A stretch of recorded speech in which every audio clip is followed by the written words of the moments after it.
Il principe Maurizio Agosti sprigiona tutta la sua carica di energia e sarà il maestro di cerimonia dei gala ufficiali del Carnevale di Venezia 2023, che da domani entra nel vivo.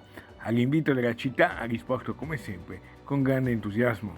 Take your time for the original sign. Questo è il titolo del Carnevale di Venezia 2023, sotto la direzione artistica di Massimo Checchetto. Sono il principe Maurice e sono entusiasta del fatto che anche quest'anno Bella abbia deciso di diffondere per tutta la città di Venezia, la città metropolitana, il carnevale proprio come usava al tempo dei dogi. Un carnevale sempre più internazionale. Una cosa veramente straordinaria. In collaborazione con la Fondazione Musei Civici di Venezia siamo riusciti a ricreare un gemellaggio tra l'antica capitale dell'Azerbaigian, sulla Via della Seta, citata da Marco Polo nel Milione, e appunto la Serenissima. E poi un gemellaggio all'insegna della cultura. È l'inizio di un gemellaggio culturale tra i due poli museali. Questa è una cosa estremamente importante e interessante per la città.